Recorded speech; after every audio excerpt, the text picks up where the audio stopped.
very good afternoon and welcome to the regional webinar series, Media Matters Dispelling Disinformation about Migrants and Refugees, organized by the Institute for Broadcasting Development, AIBD, the International Organization for Migration, the United Nations Migration Agency, IOM, and the World Health Organization, WHO, and funded by the European Union Civil Protection and Humanitarian Aid.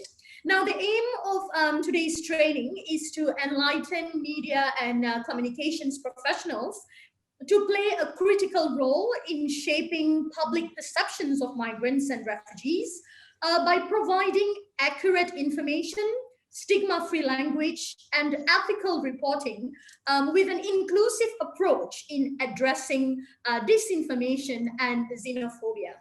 I'm Malarvili Meganathan. I'm the Media and Communications Consultant and Trainer here at IOM Malaysia.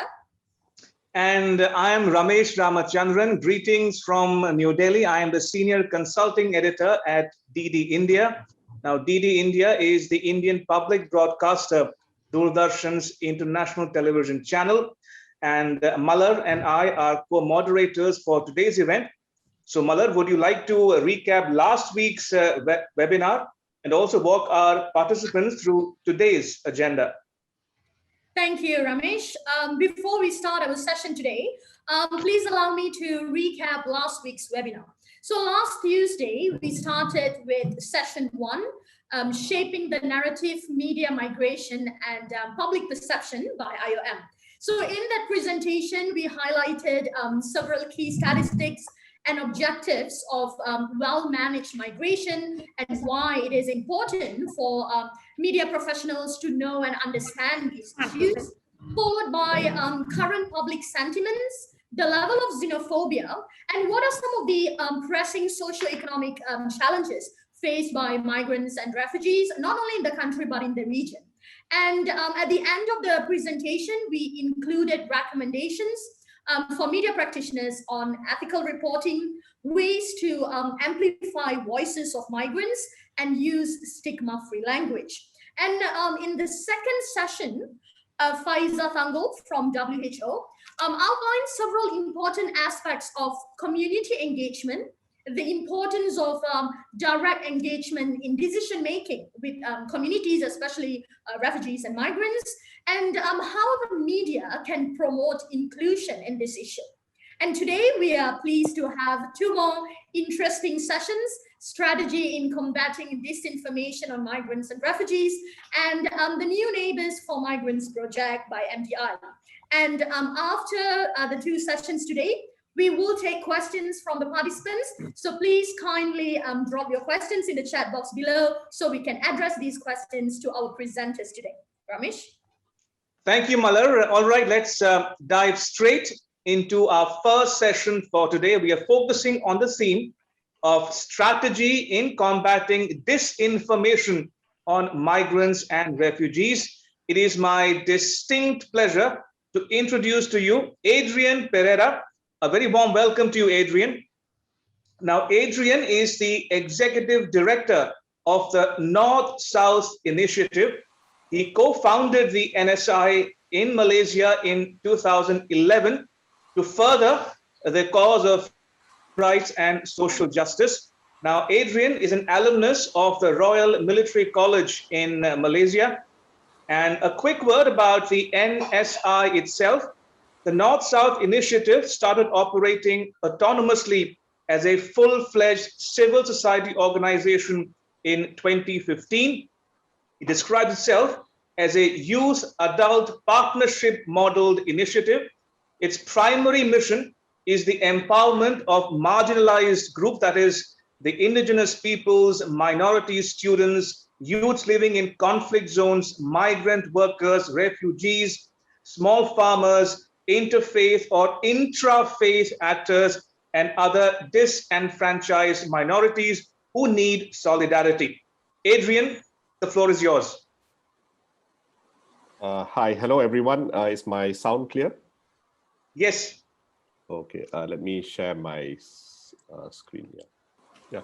So good morning and good afternoon, everyone, especially to the organizers. Thanks for giving me the opportunity to share my experience on the topic A small disclaimer is that NSI North South Initiative is a very grassroots organization, and we're very conscious of not over-representing or even representing the communities. And I feel that one day the migrant diaspora and even the refugee leaders can actually be here in a safe platform to share some of the very complex issues they face as a result of disinformation and distruths. So I've been exposed to the issue for about 20 years from my university days, and a bit more formally through the NGO I work with.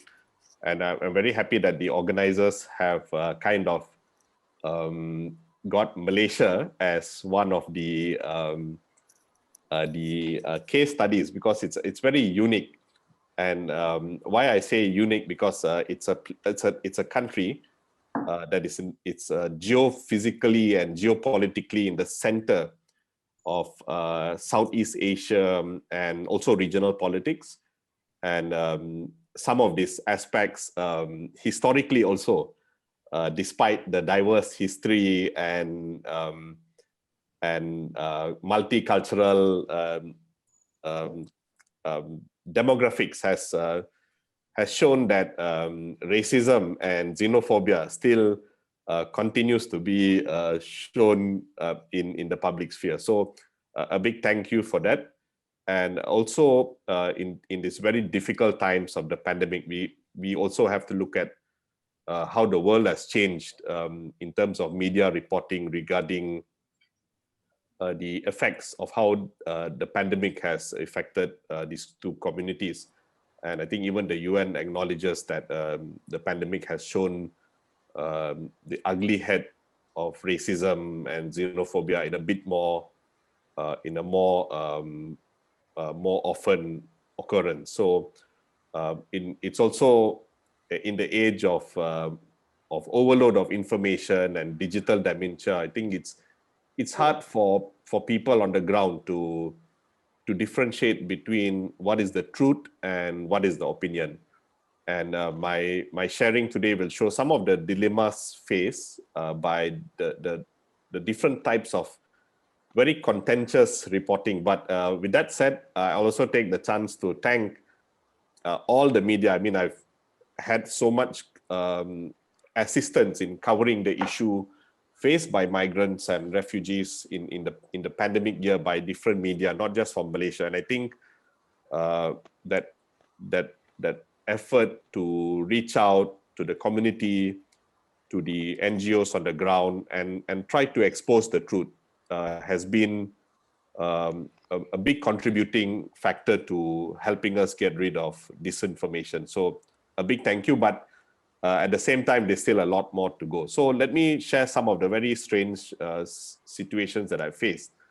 So if you look at the different actors that have stake when it comes to migrants and refugees, whether directly or indirectly, of course, we have the politicians and government leaders. And I know there's very new laws that are clamping down on free speech and fake news in the name of curtailing fake news. Now, these politicians have exposed themselves to be very tricky in choosing the politics. You can call it the flavor of the day.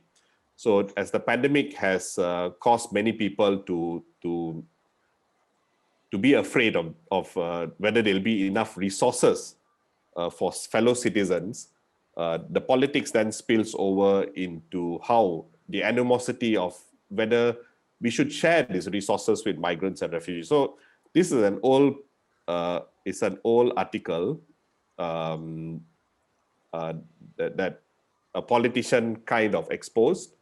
I'll come to that soon. Yeah. So and I know some of the dilemma that the media faces is some of you are kind of owned and run by politicians. So we'll come to the question of ethics later, and whether how you can escape being not to say propaganda tools of the government, but as helping as much as possible to expose the truth.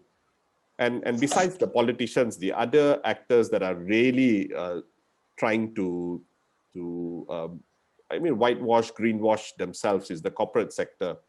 So in the age of global supply chains, the pandemic has caused many of them to face certain difficulties in exposing what's really happening on the ground.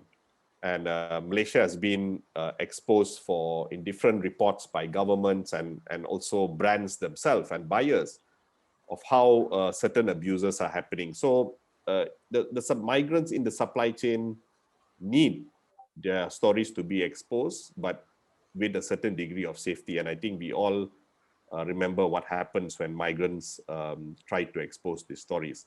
They're also traffickers and agents, labor agents also have a very strong stake in labor migration. It's difficult because it's very illicit, it's hidden, and part of the media struggle will be to get the truth of how the operations of how this happens. Now, at the surface level, we have managed to show that Malaysia is of course in a chronic situation, but we need to go deeper and expose more. Hopefully, the anti-fake news laws do not prevent us from getting into trouble when we try to expose the truth. Yeah. So also back to the global supply chain, migrants, refugees, easy to hire, easy to fire. And when these things happen, how much is actually made public? And I will share some examples of how immigration laws have been used to weaponize the status of migrants. And we have had medias who have done us a service by exposing the truth, but there are also some medias who have actually helped in making the problem a bit worse. So we'll go and look at that, yeah.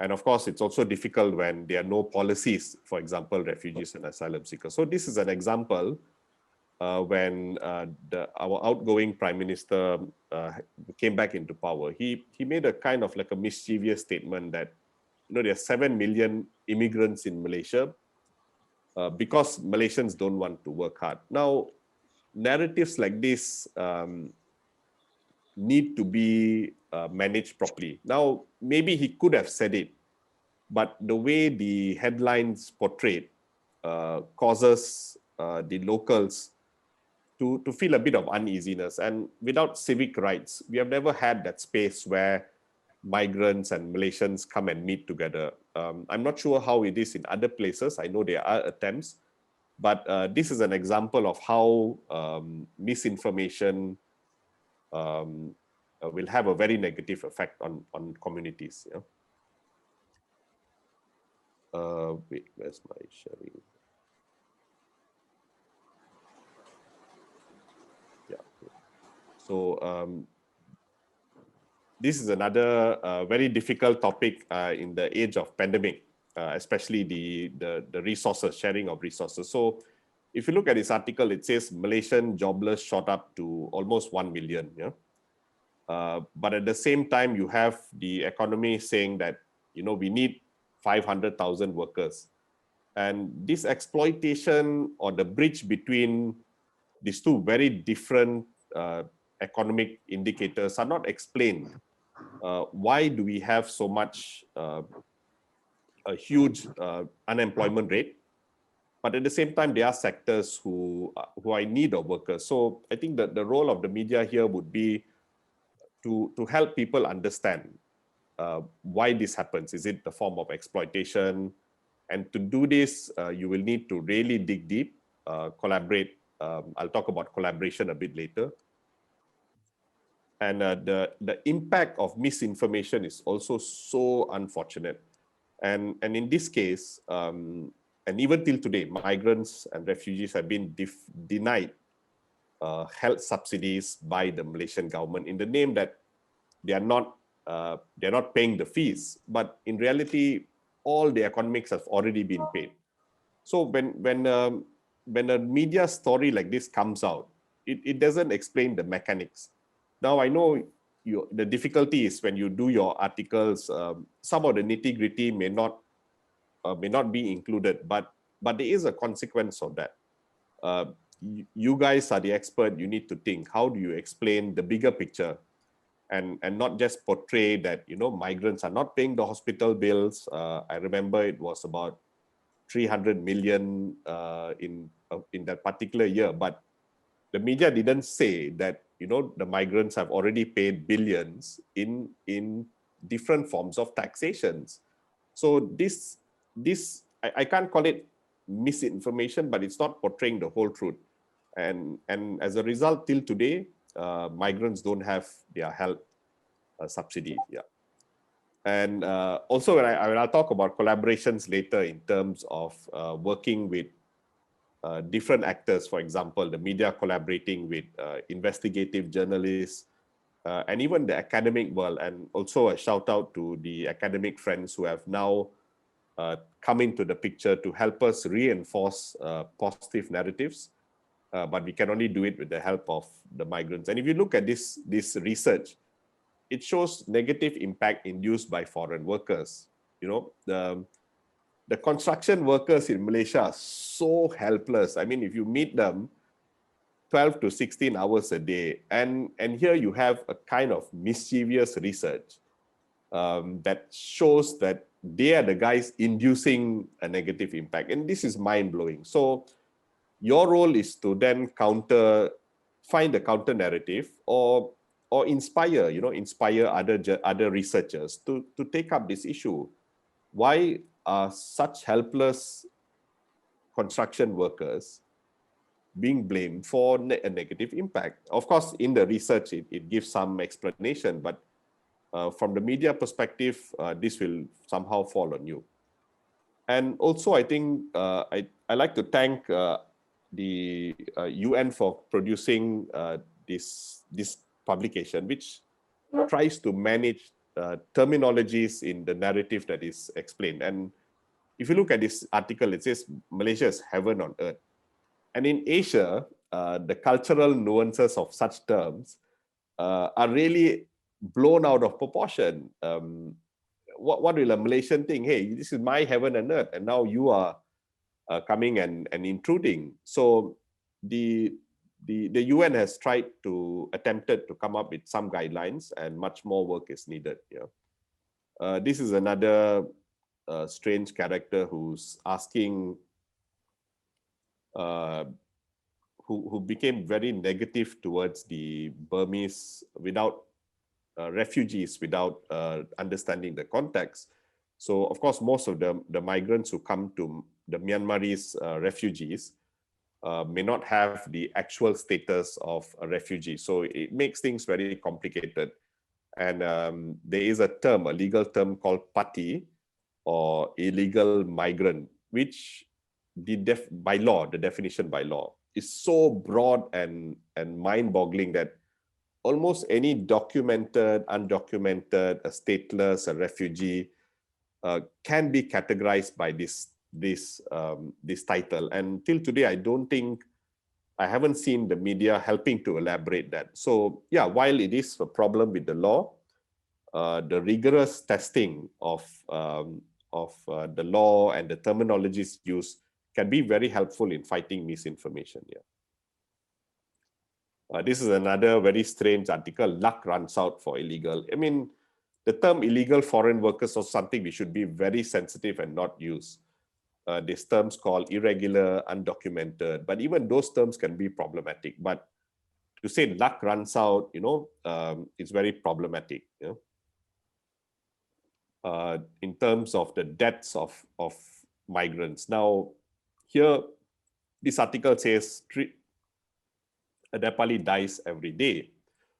Unfortunately, the signs of why a Nepali dies every day of either heart attack or sudden death syndrome has not come up. So then again, the media and the medical sector has to work closely to explore, but this hasn't happened. So I'm working with a few doctors from Nepal to investigate this. But back to the point on the numbers.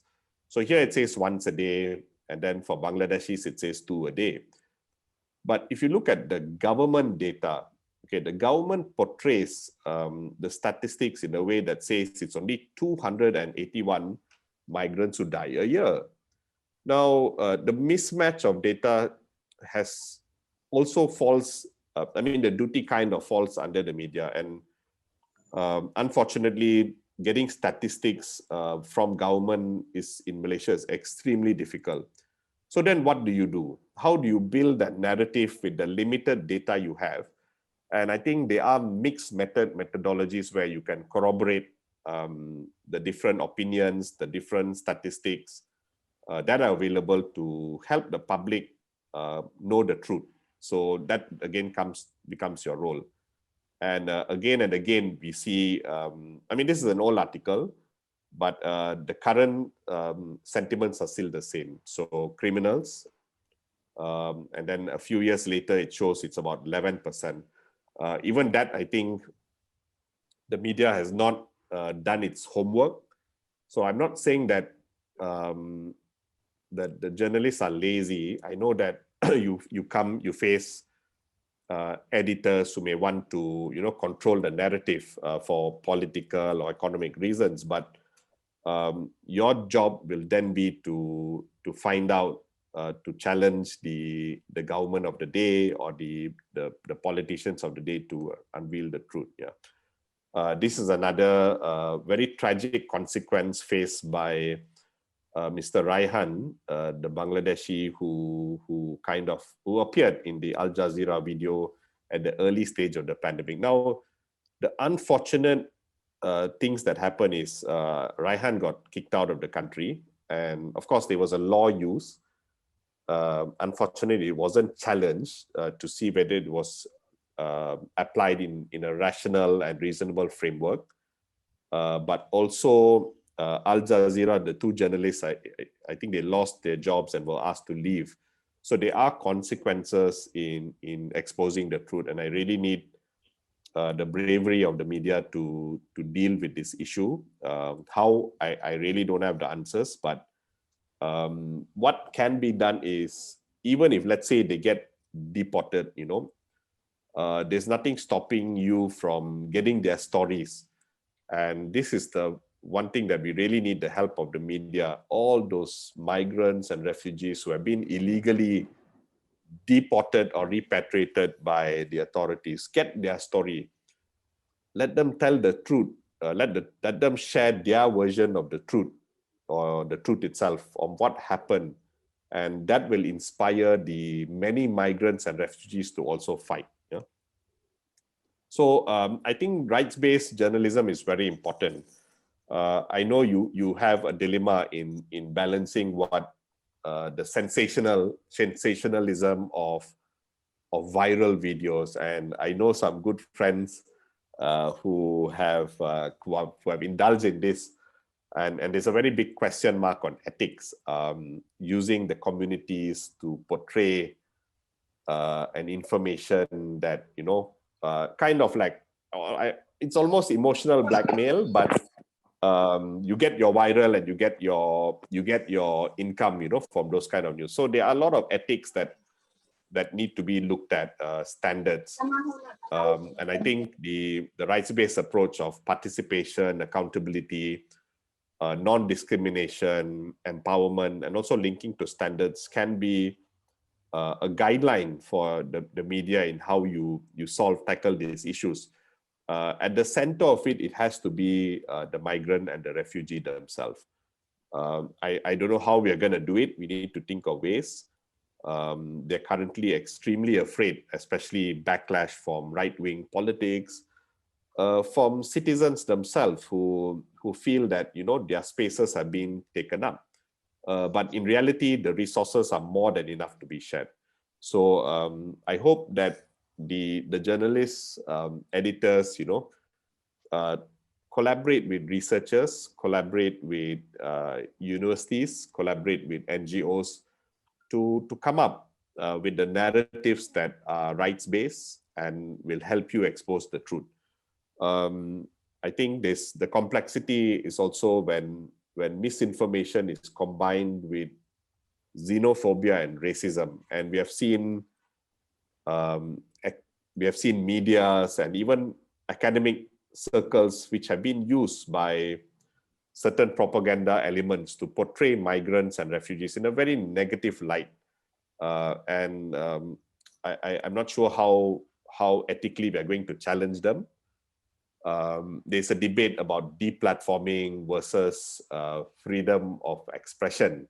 So do you deplatform someone who's churning out misinformation versus allowing them to speak and countering their narratives with more rights-based narratives? And then you also have the total censorship of the actors that are propagating this. And I think these are some of the challenges that we will face. Another important topic that has emerged is the cultural competency, cultural communication competency between in understanding the terminologies, the lifestyle of the migrant and refugee when we do our reporting. So it has just a field that has just begun to be explored. I think there's a team of doctors who have started talking about this, but in the medical scene. So one example is, okay, if a Nepali goes to a doctor and asks for some medicine, and he says, I have a tooth pain, I have a pain in my arm, but the doctor may not understand the English or the Nepali half, the mix that he's trying to do, he say, and he ends up giving aspirin or Panadol, you know, this 2 or 3 times. So the cultural communication competency will be something that a field that journalists will have to start exploring, and this can be overcome with the collaboration with the different migrant and refugee leaders. And I hope my dream is one day for all of us to hold each other accountable. So if there's a misreporting to build that fraternity, that, you know, I know you all are in competition with each other for heads, for sales, and even for political reasons. But I think back to looking at migrants and refugees as people of dignity, they're not objects. They're not objects for us to put on the table as stooges or you know, pawns. They are main players in not only in Malaysia but in the world. Yeah, the numbers of people on the move are huge, and instead of portraying them in a negative light, we can show the positive and the beauty of how they contribute in this world. So yeah, I think I'll end at that. Later on we can discuss more. Yeah, thank you. Thank you very much, Adrian.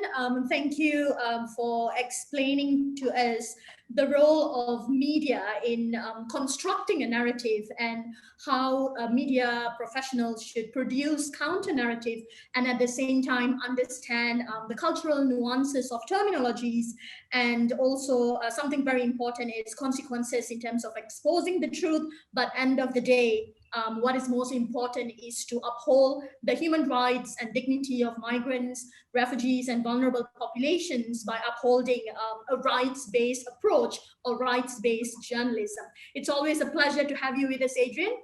Now for the second session, please welcome Ms. Milica Persich, Executive Director of the Media Diversity Institute, MDI. She has been working in diversity and the media field for more than 20 years, designing and supervising multinational programs. She has co-designed an MA course in diversity and the media, which is jointly run by the MDI and the University of Westminster. A journalist by profession, she has reported for the BBC, Radio Free Europe, and she holds an MA in International Journalism from City University, London. And prior to MDI, she has worked for New York University, the IFJ in Brussels, and the Alternative Information Network in Paris. We are very pleased to have you with us today. Over to you, Milicia. Wow. Thank you very much, Mala. Thank you to you and the rest of the organizing teams for giving me a chance really to be part of this.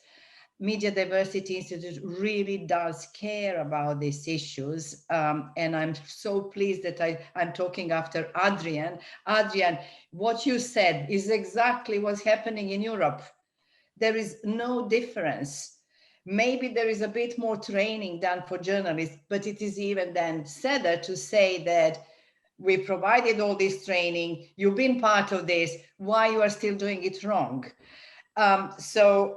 You've raised several issues. I want to go back to when I do my presentation, and I hope that our fellow journalists, and I understand among the audience, there are a lot of journalists, a lot of journalism communication academics, and I'm really looking forward to hear your experience and what you think about all these issues. My background is, as Mala said, in journalism, but I've been wearing two hats for almost 25 years, journalism and charity, NGO work, and that's the perspective I will be talking today from. So let me share with you my PowerPoint presentation, and we'll be sharing with you some videos, and I'm very thankful to Nabil, who will be helping me with the videos in particular. So Media Diversity Institute operates in different parts of the world through different programs, but our starting point always is freedom of expression as the fundamental right for all citizens, regardless our race, ethnicity, religion, gender, physical, mental abilities, language, sexual orientation, whatever makes us different from each other, different, but not better or worse. That's our starting point. And that's why one of the projects I'm going to present to you is related to the rights of migrants to wherever they are, to be treated with respect and to be seen in the media the way they deserve to be seen, in a fair, accurate, balanced, and inclusive way. So the project I'm going to present here is called New Neighbors. It's funded by the European Commission, like some of your work.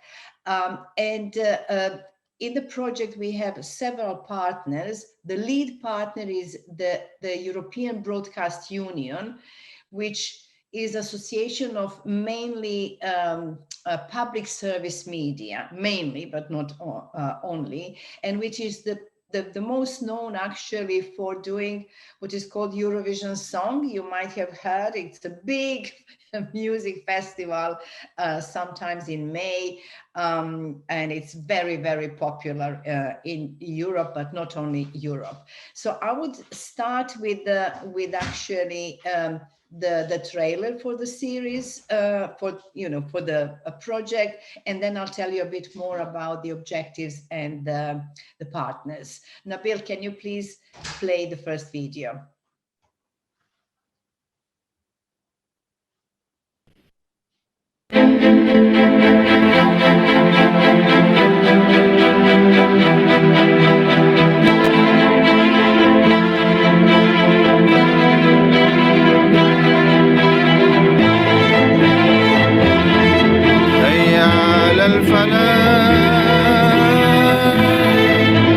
Why do you drink orange juice? This is German pop.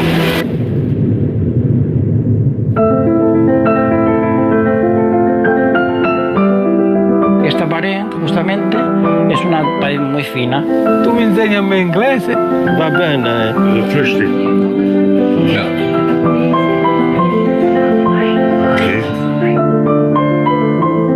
Neki ste neuro, non so come si chiama. Biti su naši ljudi, bitan je naš kvart, mi imamo to stotine problema u našem kvartu. Pa onda su i ja. Može i pojediničko češki jezik. Bravo. Het lijkt of er steeds meer komen. Znači, Putin je to najljepše rekao. Došli si u Rusiju, ponaša se kao Rus. Ja želim se pustiti.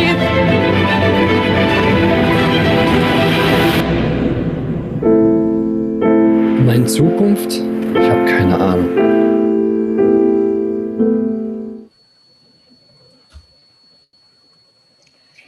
Well, that's about new neighbors. The objective of the project, which we've done in partnership with several organizations, is to highlight the positive social and economic contributions made by migrants and refugees throughout communities across Europe. And this is again where what Adrian already mentioned, you know, contribution of migrants to our economies. So very often what media do portray migrants as some kind of criminals, some kind of selfish people who are trying to get our jobs. Well, actually, particularly in the European Union, we do need people with the skills or just laborers in many sectors. And if you look at Britain, the national health system would collapse without migrants who have come from different parts of the world, doctors, nurses, staff at hospitals. So many industries do need migrant workers. And this is one of the objectives of the project, to show positive social and economic contribution. But at the same time, by promoting direct participation in media production and intercultural dynamics, we are trying through the project to foster tolerance and acceptance for migrants and refugees in the EU member states. So what I want to stress here, this is the language of the application, but when we talk, the team behind the project, about how to do this, how to show the migrants and what they do in the European Union, how useful is their contribution, but also to show all the hinders, all the issues that do exist between people who come from different parts of the world and the so-called, you know, local people. And this is what we've done through the project. We have not tried just to portray a rosy picture of, you know, how great some migrants are doing. No, there are issues, and we are brave to raise these issues. So apart from the European Broadcast Union in this project, the other partners are COSPE, a big Italian non-governmental organization who's done a lot in this field of inclusion of others wherever they come from, to be, you know, into Italian society. It's a community media forum Europe, so an association of community media across Europe, and huge majority of people who work in this media have a refugee or migrant background. And then there is a COMIT, which is a small Austrian non-governmental organization, but very committed to research related to the issues such as intercultural communication, intercultural learning, cultural competences, and again, what Adrian mentioned, something very needed when we talk to each other. Adrian mentioned several ways of how journalism can improve, how media can improve reporting on migration. One of the ways he mentioned, and this project New Neighbors is based actually on, is cooperation between different stakeholders. In this case, between media organizations, public service media, and civil society organizations, or NGOs as you call it, or charities as we call it in Britain.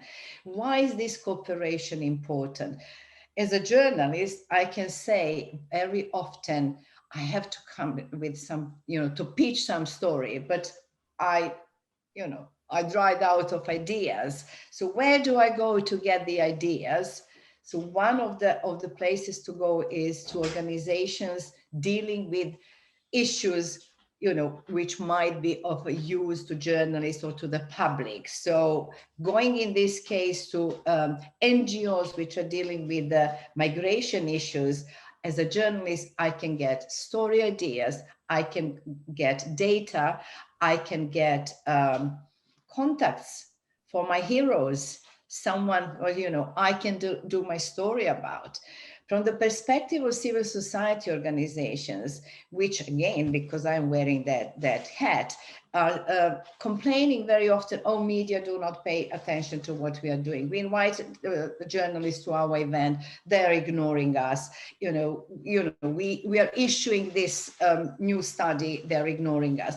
So we try to then, as a civil society organization, to understand actually what media need, what journalists need, to deconstruct journalism, to understand better how we can impose, to say, then, you know, what we think is relevant, and make journalists do stories, do documentaries or whatever about the issues we care for. So the New Neighbors project is based actually on this idea of cooperation between two sectors, understanding each other better, and, you know, doing something.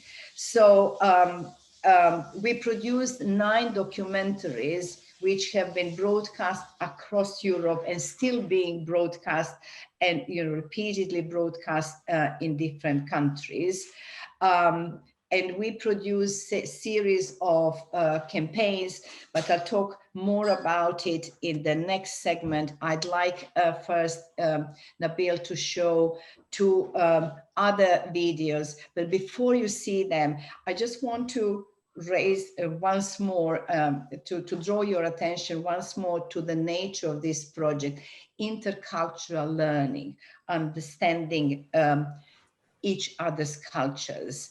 In the case of these 2 videos, which are from the same documentary, so we produced 9 documentaries in Germany, Slovenia, Croatia, Portugal, Belgium, Italy, and all were produced in cooperation between NGOs and civils and TVs. So these particular 2 videos are when our protagonist, our hero, Amar, enters the pub, which is a very, very basic popular culture gathering place in Germany. And then there is a discussion between locals, Germans, who are not very friendly towards foreigners, towards them. And then there is this fantastic Syrian refugee who speaks good German language, who is very educated, and who is trying to establish communication with people in the pub. So Nabil, can we see one after the other, please? Video 2 and 3. Thanks.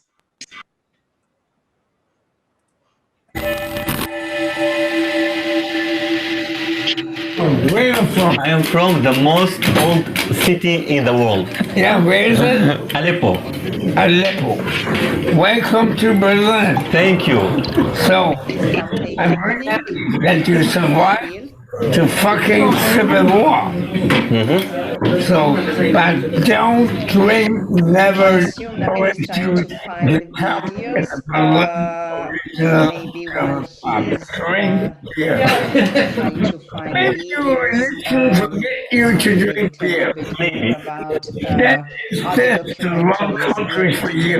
No, Germany, it's for all the people. We can live together, we cannot drink beer, you can drink beer. I want to live together with you, but I want to drink a fucking beer with you.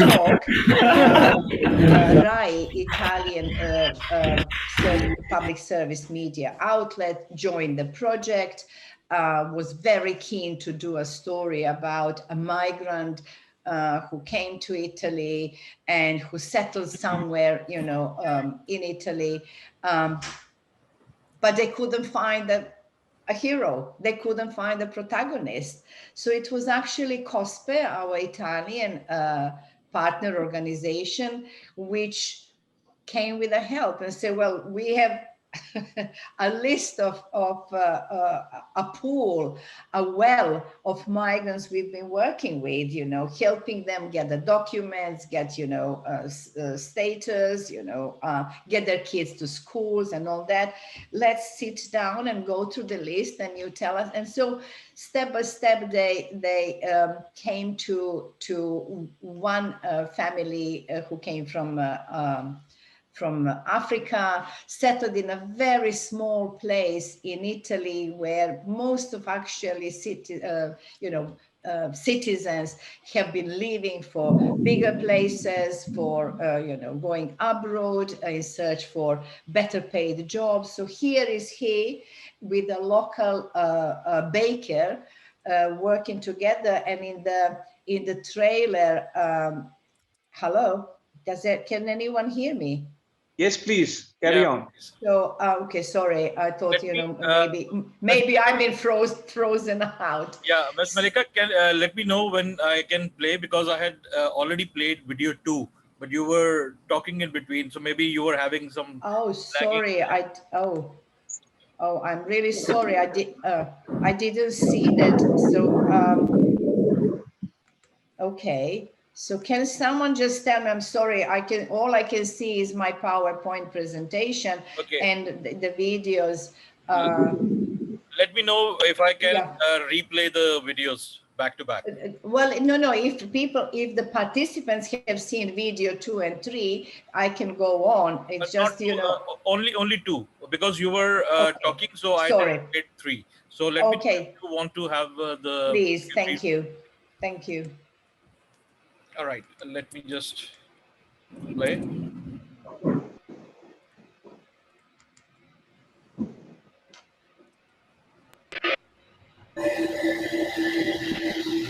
Where are you from? I am from the most old city in the world. Yeah, where is it? Aleppo. Aleppo. Welcome to Berlin. Thank you. So, I'm really happy that you survived the fucking civil war. So, don't drink never orange juice if you come in the Berlin original German pub. Drink beer. I get back to my place. I don't want to disturb you. What about me? But can you speak German? Of course. German. I'm a fucking German. Nice. Du bist ein Deutscher? Nee, bin ich nicht. Ich bin Syrer. Ja, wunderbar. Du bist ja Deutsch. Ja, natürlich. Einmal Cola. Ja. Oh, danke. Schon wieder. Cola. Spaß. Spaß. Ja, Mann, ja.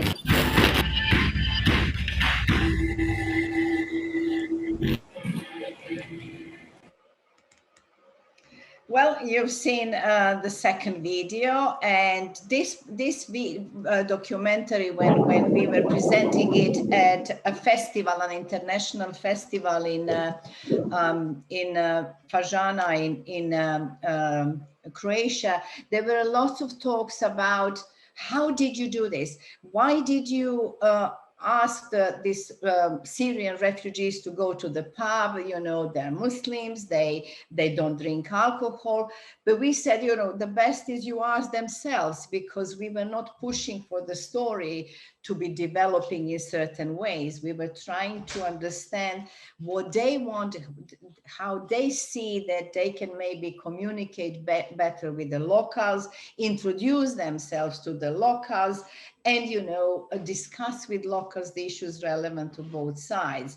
So these are very, very important issues to discuss if we really want to find the way, to find the bridge between people of different background to understand each other better, which again in journalism is something journalists can do a lot, being this bridge between different communities.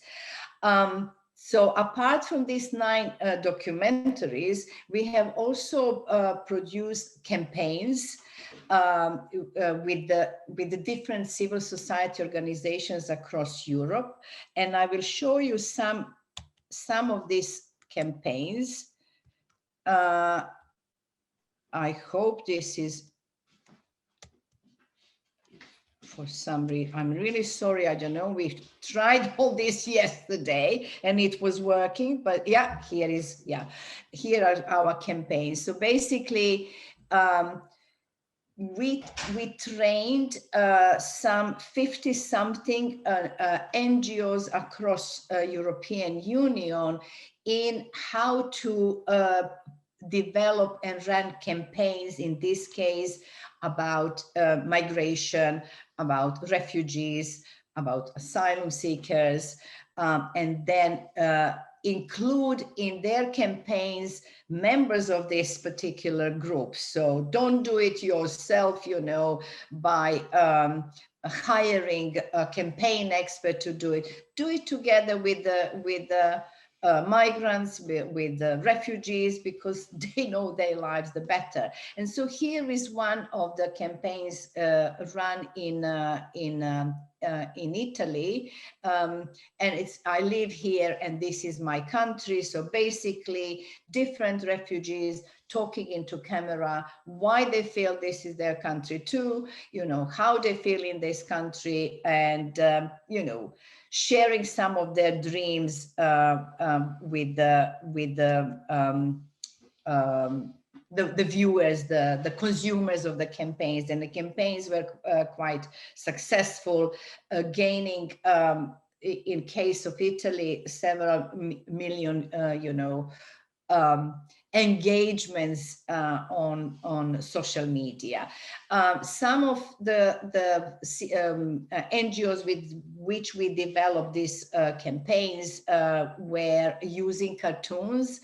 And we were quite concerned with the very use of cartoons. It's never easy with cartoons because cartoons are based on very often on stereotypes, very often on negative stereotypes, on prejudice. But this is a campaign which seems to be working. And with you here, I'm just sharing one thing here. The Greek government agrees to pay compensation for inhuman and degrading living conditions in one of the refugee camps there. This is a campaign run by a German NGO called Berlin Refugee Clinic, which we supported through the project, helped them develop technically, professionally, and financially to develop a campaign. And they campaign Strasbourg Human Rights Court, where they had the lawyers there, and they managed to actually change the way Greek government treats, refugees in one of the camps. So as Adrian said, multi-stakeholder approach is very important. Working with media, working with civil society organizations, working with policymakers is extremely important. And before I finish, I'd like Nabil to show another two documentaries which come from Croatia. And the difference between Croatia and Germany is quite significant when we talk about migrants. Germany has been for decades, if not for centuries, a place where migrants were heading towards. Croatia has been for centuries, literally, a country of origins where migrants were going from to Europe, to the rest of Europe, or to America, to Australia, to Latin America. Suddenly, over the last several decades, it became a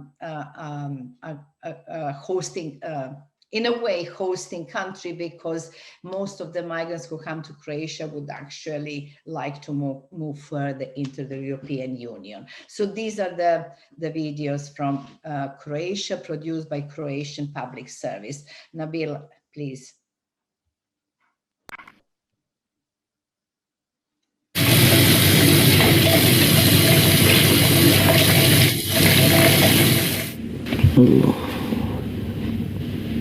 You know, when we talk about the marriage, and you told me if if I will marry to you, that I will change my religion and then I will begin a Muslim. No, you won't. You won't.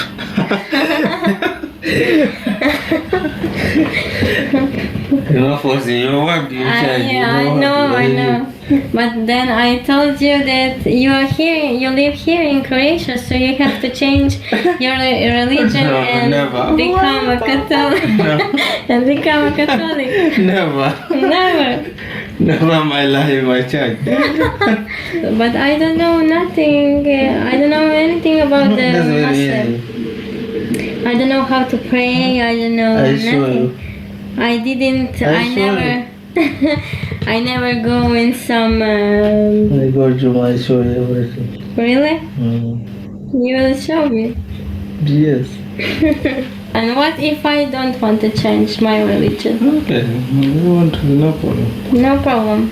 So we can be married and without changing religion. Yes, this is no problem. Yeah.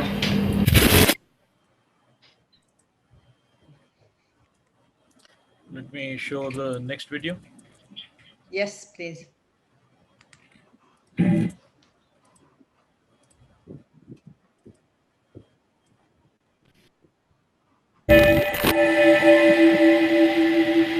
Ja. Попишу Хоть крефте. Evo, uzmu kaj da još je. Jer vi imate taj zakon, ako nešto padne na podu, 30 sekundi imaš... Ali Hrvati su kao ljudi u Iranu, isti, baš slično. Imaju dosta stvari i nikad nisu zadovoljni. Mi kažemo u Iran tako. Imaš svoj kuće, imaš, kak se zove, trava ono tu. Ali vidiš svoji susjede, kažeš, njegov trava je više zelena od moje. Uvijek gledaju u Austriju, u Beču i svugdje, bolje iz Hrvatske. Jako važno je koje auto imaju, šta obuče kao Iranci. Nemaju novce za hranu nekad, ali imaju novce za benzin, za svoje auto ili za svoje tenisice koje košta 3-4 tisuće kuna. I uvijek želi imati kao partije nešto, idemo popiti nešto odmah, kao Iranci, isti. To je isto baš slično. I zato ja volim više Hrvatsku.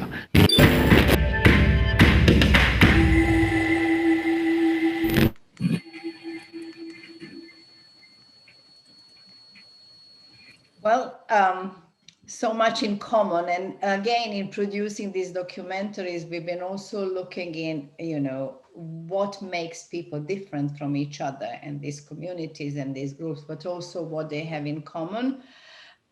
So this is one of the reasons why I wanted you to see this video.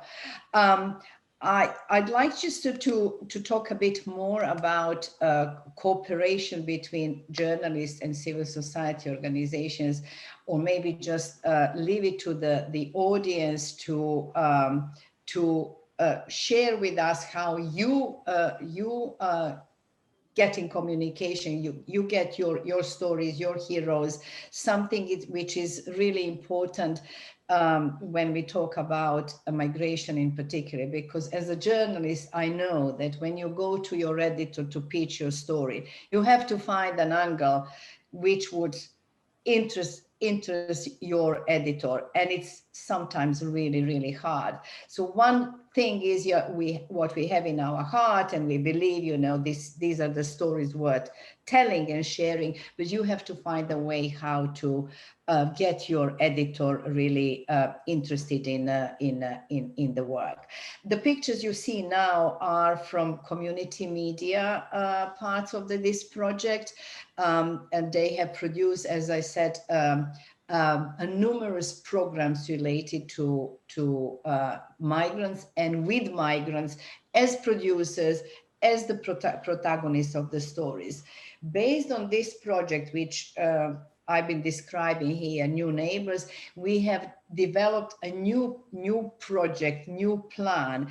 And this is again, what Adrian mentioned in his presentation. It's to get migrants be involved in redesigning, redeveloping the European Commission policies related to the migrants. So for migrants not to be the objects of the policies, but to be participating in the policies building and creation, and bringing their cases there. So I'll stop Mala here. I have a couple of questions for journalists, but I think you suggested that we do presentations and then we come with questions from the audience, and then I can share maybe the rest with the audience, particularly the issues related to pitching the story, the main points of reporting on migration, and if there are any civil society NGO people in the audience, I'd love to hear from them how you communicate with the media, how you pitch your stories to them. So I'll stop here for the time being to hear from the audience. Right. Thank you, Milica, for your presentation. You made a number of very interesting points. You brought out in sharp contrast the us versus them debate or discourse. You brought out the other in the narrative, and also spoke about issues such as integration and acceptance. And you ended by asking a very important question. Can cooperation between news organizations and civil society help media become more representative or diverse? Right, time for the Q&A. May I request our participants to make the most of your time by asking questions, clarifying your doubts. You go back armed with more information, more facts, more clarity than before. You can direct your questions to Adrian or Milica, and Malar can also take a few questions. So dear participants, do drop your questions in the chat box and I shall relate to our speakers. The first question, before I come to the first question posed by Chunting Wong, let me just quickly scroll up to share some comments from our participants. The first from Suranga De Silva from Sri Lanka, from Rupavahini TV Corporation. Suranga says it's important, the discussion on inclusion and intercultural learning. And then Ajibola Abayomi from Nigeria says, good presentation so far, excellent organization. Thank you, Ajibola.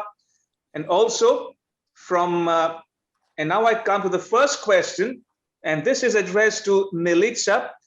Chunting Wong says, thank you for presentation, a very interesting project. Wondering when you're featuring this project to the public or audience, if you ever came across any negative feedback or sentiment from the public or audience, and how do you cope or deal with it? Milica? Thanks for the question. Well, there were quite a few negative reactions in Croatia, when the film was shown, because you haven't seen that part, but there is a local priest who is trying to help refugees. There is some demolished house, and the priest has collected money to actually redo the house with the help of migrants and refugees, and then refugees and migrants can use this house. And the house is demolished, and it's really an ugly part of the residential area. And then migrants started building the house, and the neighbors are very pleased. And then I learned, oh, this is for migrants. And then there is reaction, very negative reaction. And in the trailer, you've probably seen there is one man standing, and saying, we have enough of our problems here. We don't need migrants here. Or one of them says, Putin said the best, when in Russia behave as Russian. Well, we try to explain, first of all, the old saying, when in Rome, behave as Roman, belongs to the past. we live in an era with Europe has been not only Christian and only white for decades. That's the reality of Europe, and you have to deal with it. As Shama Islam, my friend and colleague from Brussels, who runs an NGO too, said the other day at the UN discussion on the same issue, she said, she's a Muslim, she said, we Muslims are here, this is our world as well, and we are not going anywhere. So this is the reality, and we have to deal with the reality, and there is nothing scary about it. This is the reality. So look from all sides. There was also a negative reaction to the German video because of 2 Syrian guys being in the pub, being Muslims. So there was a reaction from Muslims because it was also Deutsche Welle showed in Deutsche Welle Arabic program. So what are you doing there? This is not the place for you. But, again, we said, you are in another culture. This is where you meet your neighbors. It's not always easy to put it, but that's what journalism, good journalism is about, to go where it's not easy. Absolutely. Participants, may I just inform you again that we have about 20 odd minutes for the Q&A session. So please feel free to share your questions in the chat box. We will relate to our speakers, Milicia and Adrian. In fact, if I can share some more comments and feedback coming our way. First, from Palash Mahmood. Palash says, thanks for the informative presentation. And Chunting Wong, Milica, Chunting Wong is thanking you for your reply, your response, and says, very interesting from the feedback too. Right, while we wait for more questions, may I take this opportunity